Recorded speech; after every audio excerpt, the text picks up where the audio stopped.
ማንሳት እንችላለን። ለምሳሌ ጳውሎስ ለኤፌሶን ቤተክርስቲያን ከሚነግረው ነገር መካከል ኃላፊነት ተሰጥቷቸዋል። ኢጲስቆጶስ ሆናችሁ እግዚአብሔር መርጧቸዋል። ስለዚህ ለምታገለግሉት መንጋና ለራሳችሁ ተጠንቀቁ። ለምን የተኩላ ምናምን መስለው የሚገቡ እየፈጩ ነው። እየፈጩ አይደል? እየፈጩ እኮ ግን እንዴት ነው እየፈጩ ያሉት? we have to ask። የፈጨ ሁሉ ምናልባት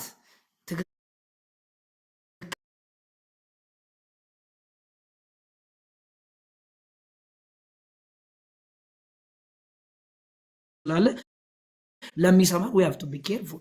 ኦኬ ጴንጤዎች የትም እየፈጩ ነው ማለት ነው ምናምን፣ የትም አንፈጭም። ከፈጨን እንደ ቃሉ እንፈጫለን። ያው መፍጨት ምን እንደሆነ ይገባቸዋል መቼ። ስለ ወፍጮ እያወራው እንዳልሆነ ከስር ግራ እንዳትጋቡ። ድንገት የምትገቡ ሰዎች ዛሬ ደግሞ ስለ ወፍጮ ነው እንደ ስለ ዱቄት ነው እንደሚናገሩት እንዳትሉ። ጀስት እያወራን ያለ ነው ወንጌል። አሁን ችግሩ ወንጌል መስበኩ ቆሟል እንዴ? አልቆመም እኮ። በየአደባባዩ እየተሰበከ ነው። ከእንደገና ደግሞ በየፕላትፎርሙ እድሉ ስናገኝ እየተሰበከ ነው አይደል? ግን ችግሩ የሚመጡት በጓሮ በር እየወጡ አይደለም ወይ? ደንግጠው የሚመጡት እንዲህ ነው እንደ ጫወታው ብለው ኢቭን የነበሩት አልወጡም ወይ ብለን መጠየቅ አለብን። ይሄ እኛንም ጭምር ነው የሚመለከተው፣ እኔንም እናንተንም ሁላችንንም ጭምር ነው የሚመለከተው እና ስለዚህ እዛ ላይ ጥንቃቄ ማድረግ አስፈላጊ ነው ብዬ አስባለሁ። ለምሳሌ አንድ ቃል ላነብ እፈልጋለሁ። የሐዋርያት ሥራ ምዕራፍ 20 ከቁጥር 18 ጀምሮ እንዲህ ይላል። ወደ እርሱም በመጡ ጊዜ እንዲህ አላቸው፣ ወደ እስያ ከገባሁበት ከመጀመሪያ ቀን ጀምሮ በትህትና ሁሉና በእንባ ከይሁድም ሴራ በደረሰብኝ ፈተና ለጌታ እየተገዛው ዘመኑን ሁሉ ከእናንተ ጋር እንዴት እንደኖርኩ እናንተ ታውቃላችሁ። ወደ እግዚአብሔር ዘንድ ንስሐንና በጌታችንም በኢየሱስ ክርስቶስ ማመን ለአይሁድና ለግሪክ ሰዎች እየመሰከርኩ በጉባኤም በየቤታችሁም አወራውላችሁና አስተማርኳችሁ እንጂ ከሚጠቅማችሁ ነገር አንዳችስ እንኳን አላስቀረውባችሁም። ይሄን ቃል ጳውሎስ የተናገረው ልክ የመጨረሻዋን የኤፌሶንን የ3 ዓመት ተኩል ወይም ደግሞ የ3 ዓመት አካባቢ አገልግሎቱን ጨርሶ ወደ ኢየሩሳሌም፣ ወደ ሮም፣ ወደ ሞቱ ሊሄድ ባለበት ጊዜ በቃኝ ብሎ ከኤፌሶን ሲወጣ የተናገረው።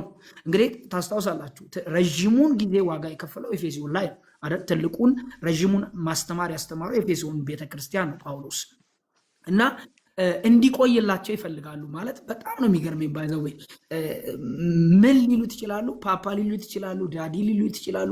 በጣም ብዙ ዋጋ የከፈለባቸው ናቸውና ልክ እኔ በቃኝ ካሁን በኋላ እኛና እናንተ አንተያይም ብሎ ልክ ልሰናበታችሁ ነው ሲላቸው የመጀመሪያ ያደረገው ምንድነው? ሰዎችን ሁሉ ሰበስበና ኑ አላቸው። እኛና እናንተ እናወራርድ። ምን አይነት የህይወት ኳሊቲ እንደሆነ እንደው እግዚአብሔር ቢረዳ ጸጋውን ቢያበዛልን በጣም የሚገርም። ኑ እናወራርድ አላቸው። እኔ ማለት ብሎ ይነግራቸዋል። በቻሌንጅ ውስጥ በተለያየ ሁኔታ ውስጥ በየቤቱና በየምኑ በየአዳራሹ ይሄ ምንድነው የሚባለው? በእነሱ የሚሰበሰቡበት ቦታ ማለት ነው። በየጉባኤው ብሎ ነው እሱ የሚጠቅሰው እና በየጉባኤው ከሚያስፈልጋችሁ ነገር አንድም ሳላስቀር ሰጠዋችሁ። ወደ ታች ወርዳችሁ አንብቡ። መገሰጽ ከሆነ ገስጫችኋለሁ፣ መምከር ቢሆን መክሬያችኋለሁ፣ መቆጣት ቢሆን ተቆጥቻችኋለሁ። በሚያስፈልገው ሁሉ የሚጠቅማችሁን አንድም ሳላስቀር ሰጥቻችኋለሁ። እንዴት እንዳገለገልኩ ታውቃላችሁ። ኦኬ ይወርድና እንዲላችኋል። ወርዶ እንዲላል ማለት ራሱን እያጠራ ነው እየሄደ ያለው። በነገራችን ላይ እንዲላል 26 ላይ ስለዚህ እኔ ከሰው ሁሉ ደም ንጹህ እንደሆንኩ ዛሬ በዚች ቀን እመሰክርላችኋለሁ። ጠርቷቸውን የሚነግራቸው ከደም ንጹህ ነኝ። ማንም ጳውሎስ እንዲያደረገኝ፣ ጳውሎስ እንዲሰራልብኝ፣ እንዲህ የውሸት ትንቢት ተናገረኝ፣ ጳውሎስ እንዲህ ዋጋ አስከፈለኝ የሚለኝ አንድ የለም። ከሰው ሁሉ ደም ነፃ ነኝ። የእግዚአብሔር ምክር ሁሉ ነግሬያችኋለሁና ምንም አላስቀረውባችሁ። የሰጠኋችሁ ፍላጎታችሁን አይደለም። የሰጠኋችሁ የመገብኳችሁ ፍላጎታችሁን አይደለም። ይልቁንም የማንን ፍላጎት ነው? የእግዚአብሔርን ሁሉ የእግዚአብሔር ምክር ሰጠኋችሁ፣ አንድም አላስቀረውባችሁ። በሌላ አባባል ስወጣ በደስታ ነው የምወጣው። ቅርልን እያሉት ነው፣ እዚህ ቆይልን እያሉ አልቆይም እያላቸው ነው። እሱ ደግሞ መልሱ ራሱ ሲገርም አልቆይም። ለምን እቆያለሁ? ጨርሻለሁ። ሳልጨርስ አልቆይም። እንትን ከጨረስኩ በኋላ አልቆይም። ለምንድን ነው የምቆየው? የእናንተን ሀሳብ ሳይሆን የማንን ሀሳብ ነው እያገለገልኩ ያለሁት? የእግዚአብሔርን ሀሳብ ነው የማገለግለው አለ። ከዛ ከሄድኩ በኋላ ለመንጋው የማይራሩ ጨካኞች ተኩላዎች እንዲገቡባችሁ ደቀ መዛሙርትንም ወደ ኋላቸው ይስቡ ዘንድ ጠማማ ነገር የሚናገሩ ሰዎች በመካከላችሁ እንዲነሱ እኔ ያውቃለሁ። ስለዚህ 3 ዓመት ሌሊትና ቀን በእንባ እያንዳንዳችሁን ከመገሰጽ እንዳላቋረጥኩ እያሰባችሁ ትጉ። ምን በሉ? ትጉ። እንዴት እናንተን እንዳገለገልኩ አውቃለሁ። እናንተ ደግሞ ቀጣይ ለሚመጣው ነገር ምን በሉ? ትጉ። አደራ ሰጥቶ ነው ሄደው ማለት ነው። ስለዚህ አሁን አገልግሎቱ የሚቀጥለው እንዴት ነው?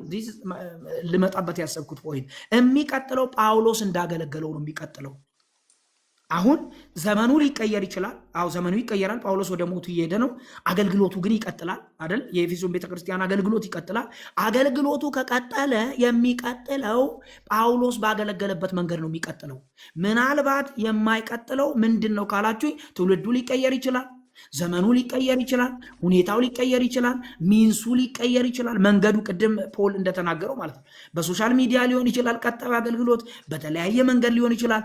አገልግሎቱ ግን የሚቀጥለው እነ ጳውሎስ ባገለገሉበት ካልቸር ነው። ምክንያቱም ክርስትና የራሱ ካልቸር አለው። አሁን የሆነ ሶሳይቲን ካልቸር መጥቼ የክርስትና ካልቸር ውስጥ አልሰፋውም። የማልቀይረው ካልቸር አለ።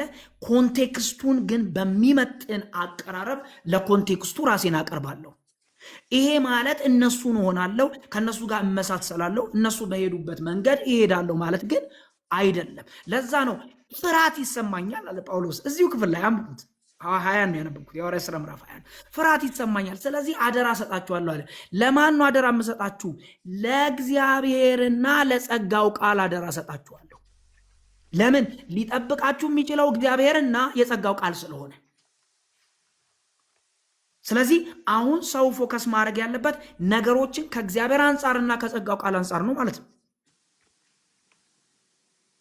ስለዚህ አሁን ያለ በእኛ ዘመን የሚሆነው አገልግሎት ቀጥሏል፣ እኛ ጋር ደርሷል። ስለዚህ አገልግሎቱ የሚቀጥለው በትክክለኛው መንገድ ነው፣ ግን በእኛ ኮንቴክስት ይቀጥላል፣ ግን በእኛ መንገድ ይቀጥላል፣ ግን በእኛ ኮንቴክስት ይሄዳል።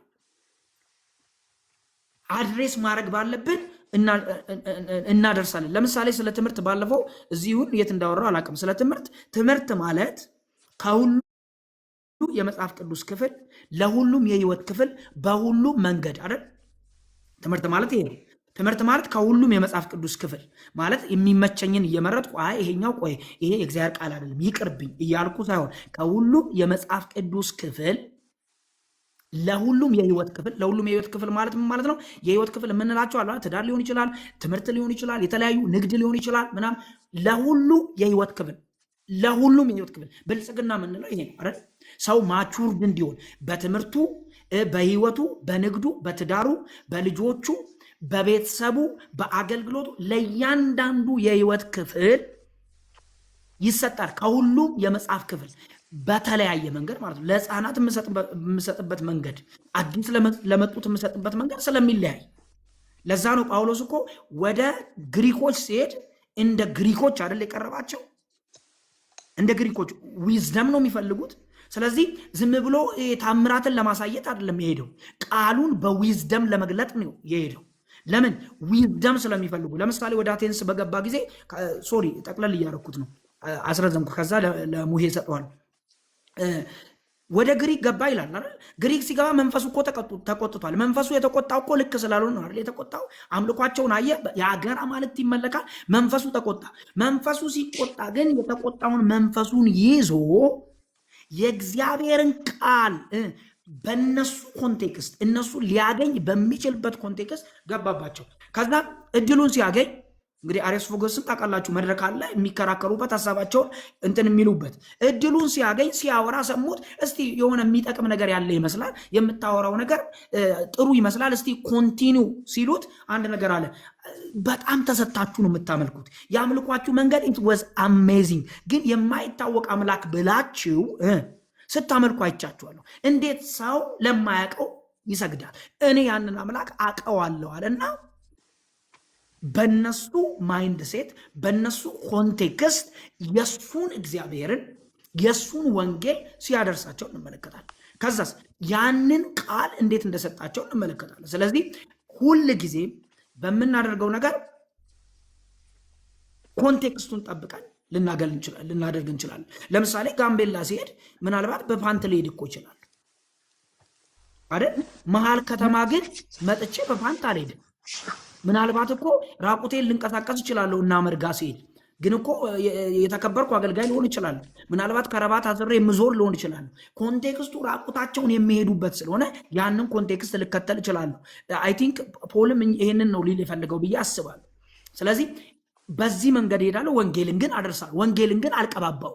ለእነሱ በሚመች መልኩ አይደለም እንትን ምላቸው፣ እነሱን ለማስደሰት እነሱን የሆነ ነገር ለማድረግ አይደለም። እውነተኛው መንገድ በነሱ ጎዳና እየሄድኩ በነሱ ኮንቴክስት እየገባው ያንን ምን እላለሁ?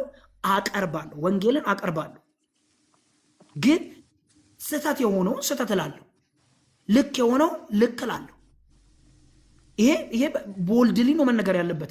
ጢሞቴዎስ ሁለተኛ ጢሞቴዎስ ምዕራፍ 4 ላይ በግልጽ ቅድም ያሬዶ አንስቶታል። ጳውሎስ በሚገርም ሁኔታ አደራ እንዲያው ልመና አይደል፣ እንዲያውም ምስክር አቅርቦ አይደል፣ እግዚአብሔርን ምስክር አቅርቦ ሕያው ቃሉን ምስክር አቅርቦ በሕያውና በሙታን ሊፈርድ የሚመጣውን ክርስቶስን ምስክር አቅርቦ በእነዚህ ስሞች እባክህ ይለዋል፣ ቃሉን ብቻ ስበክ። በምን አይነት ሶሳይቲ ውስጥ በምን አይነት ኮንቴክስት ውስጥ ነው ቃሉን ስበክ የሚለው? ቃሉን የማይታገሱ ሊቀመጡ የማይችሉ ሰዎች ናቸው። ጆሮአቸውን የሚያሳክክ ነውና ለገዛ ፍላጎታቸው የሚመቻቸውን ነገር ሊሰሙ አስተማሪዎችን ለራሳቸው የሚያከማቹ አይነት ሰዎች ናቸው። አንተ ግን ሀሳብን አትቀይር። በሌላ አባባል ወንበርህን ለቀው እየወጡ አንተ እየሰበክ ትተው እየወጡ አንተ ግን ሀሳብን አትቀይር ማለት እኮ። ይሄን እውነቱ። አይ ቆይ ሳሪ አልተመቻትም ትታ እንዳትወጣ ብዬ ቆይ ለሳሪ የሚመቻት እት ነው። ካፌ ነው ምን ልታዘዝ ብለህ የምትገባው አይደል? ካፌ ስገቡ ምንድን ነው የምትሉት? ትቀመጣላችሁ፣ እግራችሁን ታጣምራላችሁ። የሆነ ቆንጆ አስተናጋጅ ትመጣለች፣ እጇን ወደኋላ ታጣምራለች። ከዛ በኋላ ምን ልታዘዝ ጌታዬ ትላለች። ከዛ ማኪያቶ እላታለሁ። ከሄደች በኋላ ነይ ማነሽ ነጣ አድርጊው። ከዛ ከሄደች በኋላ ከእንደገና ነይ ማነሽ ስኳር እንዳይገባበት።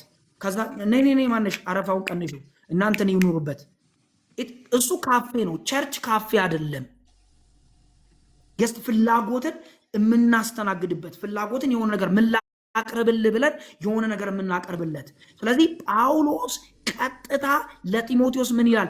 አይታገሱትም። የህይወትን ቃል የማይታገስ ትውልድ ነው የሚመጣው። የማይታገስ ትውልድ ነው። የራሱን አስተማሪ ለራሱ ማከማቸት ነው የሚፈልገው። አንተ ግን ቃሉን ስበክ። ይሄ እውነት መኖር አለበት ብዬ አምናለሁ። ወንድማችን አቤል ይቅርታ፣ ፖይንትህን በ2 ደቂቃ ጠቅለል አድርግና ሰዓታችን ሄደ። ጥሩ ፖይንት ነው የምትናገረው፣ ግን አጠር አድርገህ ሰዎች እንዲይዙት። ረዥም ሰዓት ስለጠበቅኩ ነው ባሪ፣ ይቅርታ። እሺ አሳጥረዋለሁ። ይኸው ጨረስኩ። በቃ በጣም ይቅርታ ስላረዘምኩባችሁ። ለምሳሌ አንድ ነገር ልንገራችሁ። ሪል የሆነ ምሳሌ ማለት ነው። ሪል የሆነ ምሳሌ የስኔ የምኖረው ወሊሶ ነው ብያችኋለሁ። ከአሁን በፊት ወሊሶን የማገለግለው ብያችኋለሁ። እንግዲህ ሪል ከሆነ እንግዲህ እናንተ ራሱ ትመሰክሩኛላችሁ። ወሊሶ አንድ ቸርች ለአገልግሎት ሄድኩኝ። ለአገልግሎት ስትሄዱ እንግዲህ ለአገልግሎት ስትሄዱ ያላችሁን ነው አይደል ለብሳችሁ የምትሄዱት አይደል? ያላችሁን ለብሳችሁ በተቻላችሁ መጠን ራሳችሁን ጠብቃችሁ ምናምን ነው የምትሄዱት። እና ሄድኩኝ። ብታምኑ ባታምኑ ለካ ያቺ ቸርች የራሷ ምን አላት? እኔ አላቅም፣ ተጋብዤ ነው። እኔ አላቅም፣ ተጋብዤ ነው። የራሷ ለካ ስታንዳርድ አላት። እኔ አላቅም። እኔ በእኔ ስታንዳርድ ለብሻለሁ ብዬ አገልጋይ ነው ብዬ መጽሐፍ ቅዱሴን ይዤ ነው የሄድኩት። እና አገልጋይ ደግሞ የት ነው የሚቀመጠው? ፊት ለፊት ላይ አይደል? ሄዶ የሚቀመጠው ፊት ለፊት ላይ። የጋበዘኝ ሰው ከአገልጋዩ ጋር ከዋናው መጋቢ ጋር ተነጋግሮ ነው ያስጋበዘኝ። እና መጋቢ ወይም ደግሞ ፕሮፌት ነው የሚባለው ውስጥ ነው ያለው፣ ቢሮ ነው ያለው። አልወጣም። እኔ ሲሄድ ገባው። ስገባ አስተናጋጆቹ ወደ ፊት ለፊት ነው አገልጋይ የሚቀመጠው ፊት ለፊት ስለሆነ ልሄድ ስል ያዙኝ። አስተናጋጆቹ ያዙኝ። ከዛ የት ነው አሉኝ። ፊት ለፊት ልቀመጥ። አይ አትቀመጥም፣ ይሄ አገልጋዮች ቦታ ስለሆነ አንተ ሂድና እዛ ጥግ ተቀመጥ አለኝ። ሪድ ወሊሶ ላይ የተደረገ ነው የምነግራችሁ። ኦኬ ብዬ ተቀመጥኩ። የተቀመጥኩት ድንገት ምን ስር ነው? ሳውንድ ሲስተሙ ስር ነው እና በጣም ይጮሃል ሳውንድ ሲስተሙ እና ሲከብደኝ ሶፍት ጠቀለልኩና ጆሮዬ ላይ ያደረጉ። መብቴ ነው፣ ጆሮዬ እንዲበሳ አልፈልግም። ላገለግል ነው የሄድኩት እና ጆሮዬ ውስጥ ሶፍት አረኩና መጸለይ ጀመርኩ እና አንድ ጓደኛ አብርሽ ይባላል አጠገቤ ቁጭ ብሎ እየጸለየ በጣም ሰው ሁሉ የሚጮህ በጣም ኃይለኛ ጩኸት ነው ያለው። እውነቱን ንገሩኝ ካላችሁ ይጨንቃል። በቃ ሪል ወሊሶ ላይ የተደረገ ነው የምነግራችሁ። ወሊሶ ላይ ያሉ ሰዎች አሉ እዚህ ውስጥ ሊረዱ ይችላል። እና ቁጭ አልኩ። አያልቅም፣ ይጮሃል ምናምን። ከዛ የራሴን ጸሎት ጀመርኩ። ከዛ አብሮኝ የሄደው አብርሽ ይባላልና በጣም ተንኮለኛ ልጅ ነው። የምትጸልዋ ሴት ወደኛ ትመጣለች። ነካ አረገኝና እንዲህ አለኝ፣ ወዳጅ ተዘጋጅ፣ ወይ ለአንተ ወይ ለእኔ እየመጣችልን ነው አለኝ። ከዛ ቆረጥ አድርጌ አየኋት እና ሳያት ወደ እኔ ነው የምትመጣ። አይ ለአንተ አይደለም ለእኔ ነው አልኩት። መጣችና ጭንቅላቴን ያዘችው። እንግዲህ ላገለግል ልሰብክ ነው የሄድኩት። ወገኖቼ በደንብ ስሙኝ። እጅ ጫነችብኝ ጭንቅላቴ ላይ። ወጥራ ስለያዘችው ጭንቅላቴን ጩኸቱ ራሱ እንትን ብሎኛል። የባሰ ስትወጥረኝ እጇን አነሳሁትና ትከሻይ ላይ ያረኩት። እንዲሁም እኔ ደግ ስለሆንኩ ማለት ነው። ትከሻይ ላይ ያረኩት። መጸለይ ቀጠለች። የእግዚአብሔር ሰው አለችኝ። አቤት አልኳት። እኔ ደግሞ አይኔን እገልጣለሁ እንዲህ ሲነገረኝ መስማት ስለምፈልግ አቤት አልኳት። እና ዲያብሎስ በጣም ይዋጋሃል፣ ይፈታተናል አለች። በመጀመሪያ ደረጃ ዲያብሎስ ባይዋጋኝ ነበር የሚገርመኝ። ጠላቴ ነው ወዳጄ ነው፣ ላይዋጋኝ ነው። ኦኬ አልኳት። በበሽታ ነው የሚዋጋ አለችኝ። ጌታ ነው ምስክሬ። እኔ አገልግሎት ከጀመርኩ በኋላ ያኔ አመመኝ ብዬ ዩኒቨርሲቲ ከተናገርኩ በኋላ ትልቁ በሽታዬ ጉንፋን ነው። አሞኝ አያውቅም። እና ግራ ሲገባኝ በምን በሽታ ምን ብትለኝ ጥሩ ነው፣ ጆሮ በጣም ያማል ይመግላል አለች። በጌታ ፊት ነው የምነግርህ። ጆሮ በጣም ያማል ይመግላል። እኔ ጆሮዬን አሞኝም መግሎም አያውቅም። ከዛ አወጣውና ጥጡን አወጣውና እንዲህ አልኳት፣ የኔ እናት እኔ ጆሮዬ አሞኝም መግሎም አያውቅም፣ ፎርሸሻል፣ ወደ ቀጣዩ ለፊ ያልኳት። ጌታ ነው ምስክሬ። ወሊሶ ላይ ነው የምነግራችሁ። ከዚህ ጋር ተያይዞ ልክ ቸርች እናስተምራለን፣ እኛ ቸርች ላይ እናስተምራለን። በትምህርት በጣም ነው የምናምነው። እና አንዱ አገልጋይ መጣና ምክር አለኝ ፈልጋለሁ ብሎ ደወለልኝ። ቁጭ አድርጎኝ ካፌ ምን እንዳለኝ ታውቃላችሁ? የያዝከው መንገድ አያዋጣም። ቃል በቃል ነው የምልህ፣ የያዝከው መንገድ አያዋጣም። ምን ማለት ነው? እኔ ማርኬቲንግ ቢዝነስ ነው የተማርኩት፣ ማኔጅመንት ነው የተማርኩት፣ ማርኬቲንግ እና ማኔጅመንት ነው የተማርኩት። ይሄ የቢዝነስ ቃል ነው። አያዋጣም አለኝ። ማለት ምንድነው አያዋጣም ማለት? አቤል አያዋጣም፣ ወሊሶ ላይ አትቀጥልም አንተ አለኝ። ለምንድነው የማልቀጥለው? መጽሐፍ ቅዱስን ስለምታስተምር። ስለዚህ አሁን ወደዳችሁም ጠላችሁም ቤተክርስቲያን የቀድሞውን ነገር መያዝ አለባት። የራሷ ካልቸር አለባት፣ የራሷ ካልቸር አላት፣ በዛ መሄድ አለባት። ተባረኩልኝ። ሶሪ ስላረዘምኩት፣ ባርሽም ሶሪ በጣም እሺ። ተባረክ ያቤል። ዮኒ ይቅርታ በጣም አንድ ቁጥር አሳየን። እንዴት እንደወረድ ካላቅም እንትኑ መሰለኝ ላስገባ አስወረደው እና አላወቅኩም። ሲጽፍ ነው ብዙ ጊዜ ጋብዘኝ አልመጣሁም። ሰዓቶቹ ስላልተመቸኝ ሰዓት ሆኖብኝ በጣም ይቅርታ ወንድሜ። ዮኒ አትሂድ ፕሊስ። አንድ ቁጥር አሳየን፣ ብዙ ሰዓት ስለጠበቀ። ኦኬ ቴንክ ዩ። እሺ ዜዴ ቀጥይ። አቤሎ ቴንክ ዩ ስፈን ስቶሪ ዜዴ ቀጥይ። ዮኒ በጣም ይቅርታ። እሺ ብዙ ጊዜ እንትን ልከህልኝ ነበረ፣ ኢንቪቴሽን ኢንቫይት አድርገህ ነበረ። በስራ ምክንያት የሚመቸኝ ሰዓት ስላልነበረ ነው ያልገባሁት እና ሌላ አይደለም ለማለት ነው።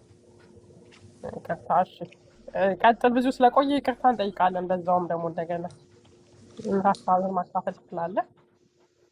ከዛ ቀጥሎ ባህርሽ ይሆናል። ከዛ መሀመድ፣ እንደዛ እናደርጋለን። አይሻልም? ተባረክ አቤሎ። ተባረክ። በጣም የሚገርም ነገር ነው የተናገረ። ራሱን የቻለ ውይይት ሁሉ የምናደርግበት ነበረ።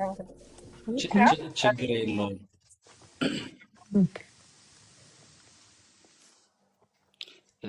ችግር የለውም። ተባረኩልኝ። ከዚህ በፊት ያወራችሁ ሁሉ እግዚአብሔር ይባርካችሁ።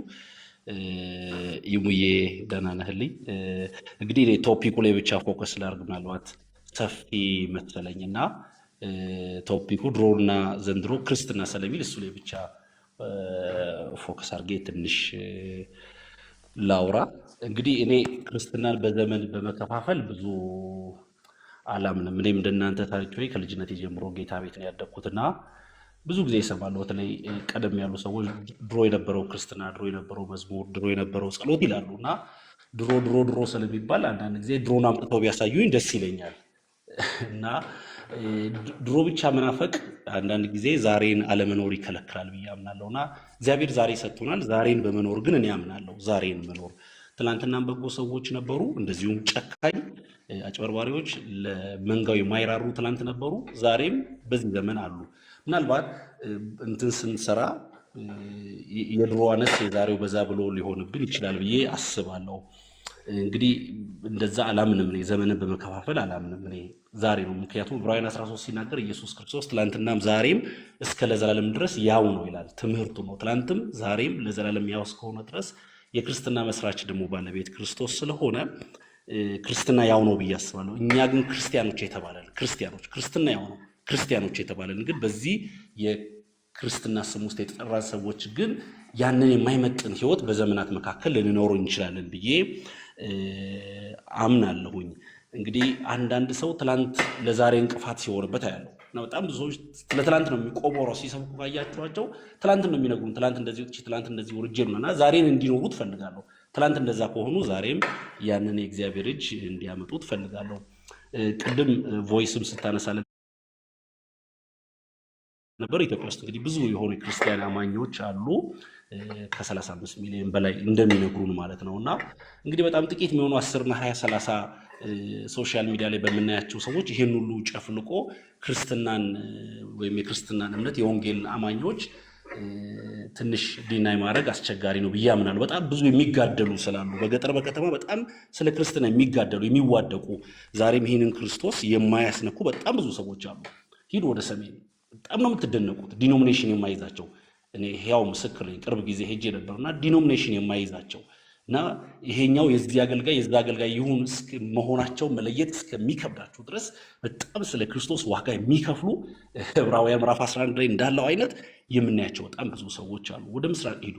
በአፋር እኮ ብዙ ቸርቾች ተዘግተዋል። የቅርብ ጊዜ ትውስታ 5-6 ዓመት ቸርቾች ሎክ ዳውን ከሆኑ ቆይተዋል እና በጣም ብዙ የሚጋደሉ የሚዋደቁ ለዚህ የክርስትና ወንጌል አሉና አንዳንድ ጊዜ ምንድነው ትላንት ብቻ ስል ዛሬ ላይ እንቅፋት እንዳይሆንብኝ ዛሬ ላለው ትውልድ ዛሬ ለመጣው ሰው አዲስ ለመጣው ሰው ደግሞ እምነት መፍጠር እንዳለብኝ ይሄ ጌታ ዛሬንም ማኖር እንደሚችል ቅድም አንድ ወዳጄ ሲያነሳው እንደነበረ ዛሬም የሚረዳ የእግዚአብሔር ጸጋ እንዳለ ዕብራውያን 12 ላይ እንደሚነግረን ክርስትና ሕይወት በትዕግስት የምንሮጠው ነው አይደል?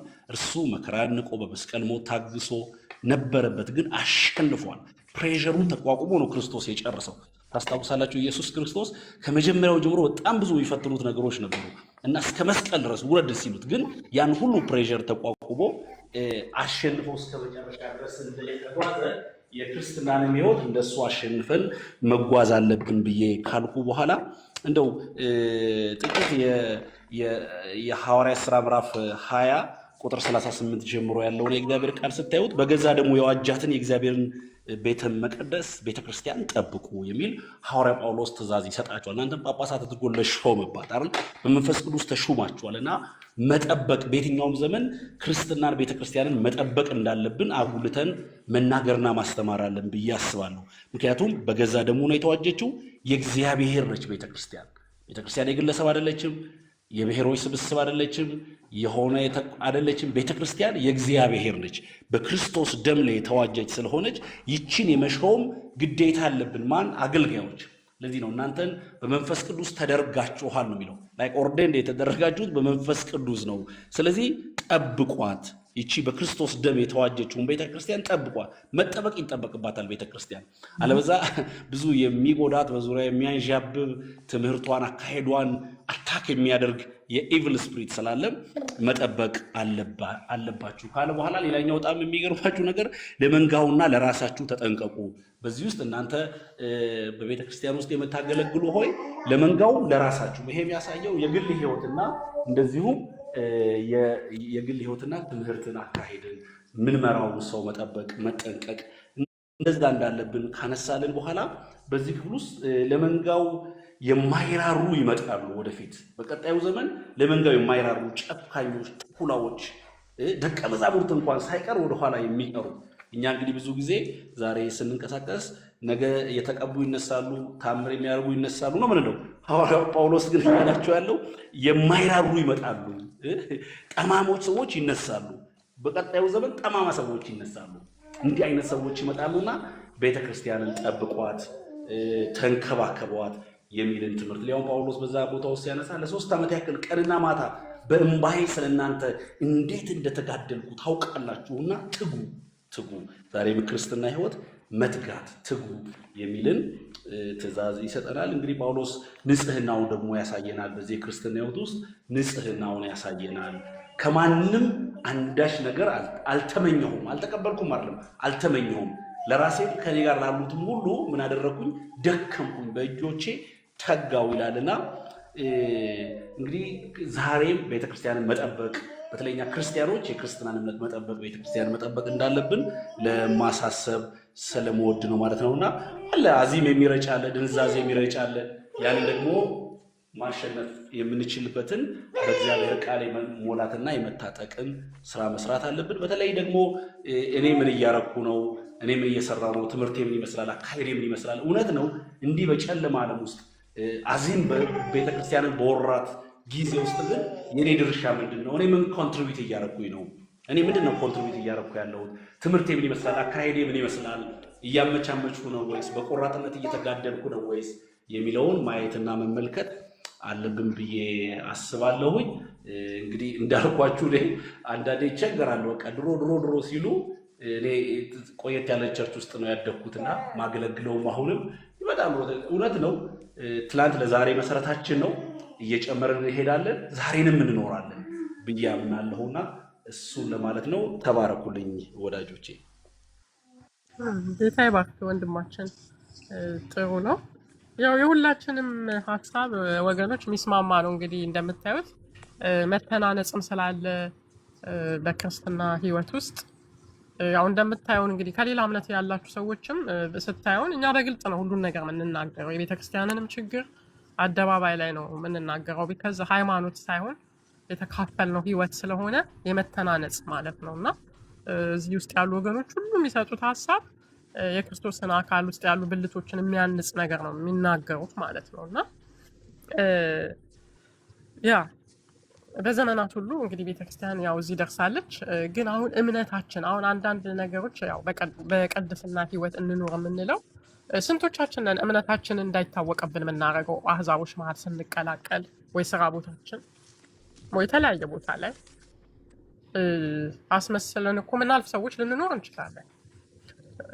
በዛ ዘመን የነበረውን ድፍረት የእምነት ክርስቶስን ለማሳወቅ ሰዎች የነበራቸውን ድፍረት እንዲኖረን እንግዲህ ሐዋርያቱ በምን አይነት ሁኔታ ሰማዕት ሆኖ እንደሞቱ እናውቃለን። እና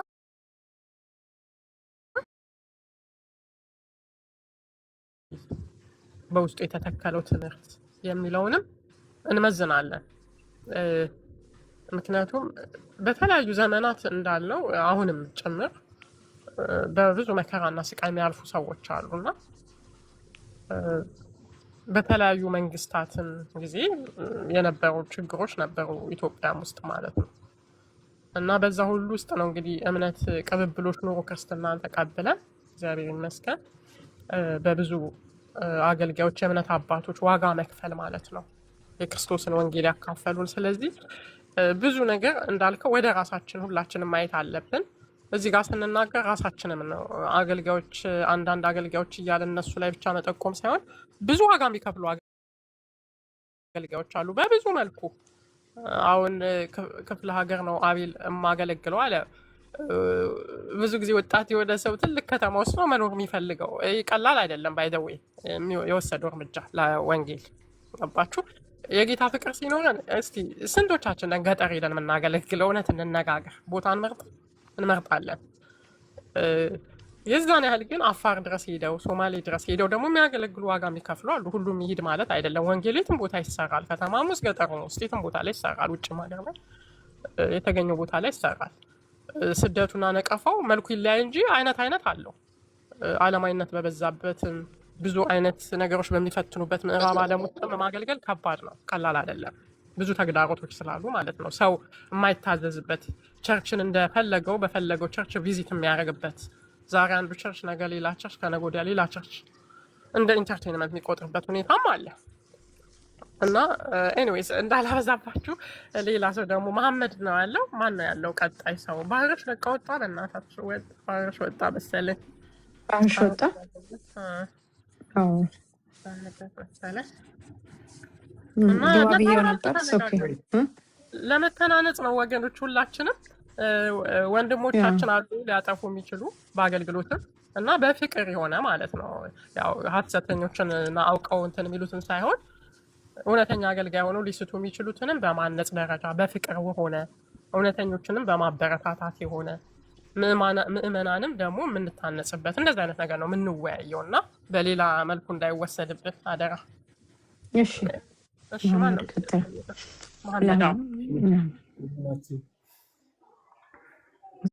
እግዚአብሔር ይመስገን። መሐመድ እያለሁላችሁም እግዚአብሔር ይመስገን። ያው በውይይት መካከል የሀሳብ ልዩነቶች ሊኖሩ ይችላሉ።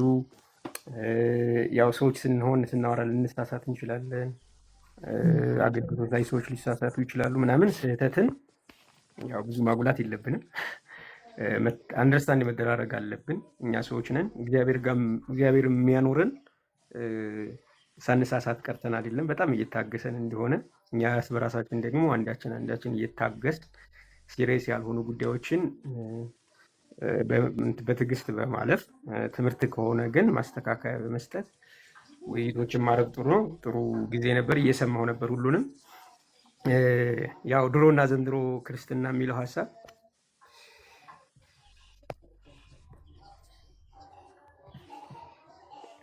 እኔ ላወራ ስለ ምቀኛ መንፈስ አለን እና ድሮና ዘንድሮ የሚለው ሀሳብ ያው ክርስትና በሁለቱም አቅጣጫ ነው። ድሮም እግዚአብሔር የሚፈሩና ለእግዚአብሔር የተሰጡ እንደው ሰው እንኳ ትኩረት የማይሰጣቸው ግን በእግዚአብሔር ስራ ላይ ትልቅ ተጽዕኖ ያደረጉ ሰዎችን አልፈዋል። ደግሞም ክርስትናው ላይ ደግሞ ኔጌቲቭ ነገሮችን በማድረግ ራሳቸውንም ህዝቡንም ሳይጠብቁ ወደ ስህተት የመሩ ሰዎች ይኖራሉ። አሁንም ተመሳሳይ ነው ያለው። ምናልባት አሁን በቁጥር ልንበዛ እንችላለን። ባይዘጎይ 100 ዓመት እንኳ በደንብ ሞልቶናል ኢትዮጵያ ውስጥ። ድሮና ዘንድሮ የምንልበት ብዙ አይደለም።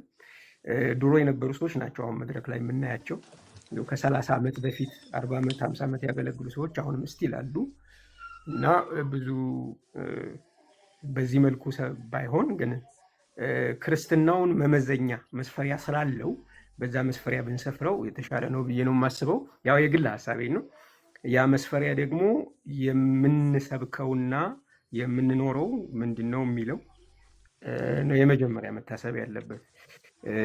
ክርስትናዬ ክርስቶስ ኢየሱስን በመስበክና ለክርስቶስ በመኖር ላይ የተመሰረተ ነው ወይ የሚለው ሀሳብ ነው። ድሮም ቢሆን ዘንድሮም ቢሆን ክፍተቶቻችን እዚህ ላይ ለምሳሌ ቃሉን መስበክ፣ ቃሉ ይሰበክ፣ ቃሉን ብቻ እንስበክ የሚሉ ቃላቶች ያው በሐሰት በሚያወሩ ሰዎችም እውነት በሚያወሩ ሰዎችም መድረክ ላይ ይነገራሉ። ግን ቃሉን ስበኩ ሲባል ምንድን ነው የምንሰብከው የሚለው ሀሳብ በጣም ወሳኝ ነገር ነው። ለምሳሌ ከመጽሐፍ ቅዱስ የአብርሃምን ታሪክ አውርቶ ከመድረክ መውረድ ወንጌል ላይሆን ይችላል። መጽሐፍ ቅዱስ ስለሆነ ብቻ ወንጌል ላይሆን ይችላል። ሰዎች ከመጽሐፍ ቅዱስ ወስደው ነው ምድራዊ ብልጽግና ስለ ገንዘብ የሚያወሩት። ሰዎች መጽሐፍ ቅዱስ ከፍተው ነው ወይ ስለ ጋብቻ ፍችም የሚያወሩት። አንዳንዶቹም ከዛው ከመጽሐፍ ቅዱስ እየከፈቱ ነው አተረጓጎማቸው ነው የሚወሰን። ግን ኢየሱስ ክርስቶስ አንድ የነገረን ነገር አለ። መጽሐፍት ሁሉ ስለ እኔ ይናገራሉ ነው። ስለዚህ ክርስቶስ ኢየሱስም ራሱ ምን ብሏል? እውነትን ታውቃላችሁ፣ እውነትም አርነት ያወጣችኋል። የሰው ልጅ የአርነት ካላወጣችሁ አርነት አትወጡም ብሏል። ስለዚህ ማንም ሰው ሊሰብክ የሚገባው ነፃ ሊወጣ የሚችለው በክርስቶስ ኢየሱስ ብቻ ነው። መጽሐፍትም ስለ ኢየሱስ ክርስቶስ የሚናገሩ ናቸው።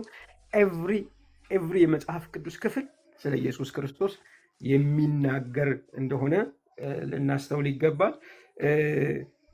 ቤተ ክርስቲያንንም ከሐሰት እየጠበቅ መኖር አለብን ብዬ አስባለሁ። አንደኛ ዮሐንስ ላይ አንድ ቃል አለ። ልጆች ሆይ እናንተ ከእግዚአብሔር ናችሁ፣ አሸንፋችኋል፣ በዓለም ካለው ይልቅ በእናንተ ያለው ታላቅ ነውና ይላል። አንደኛ ዮሐንስ ምዕራፍ 4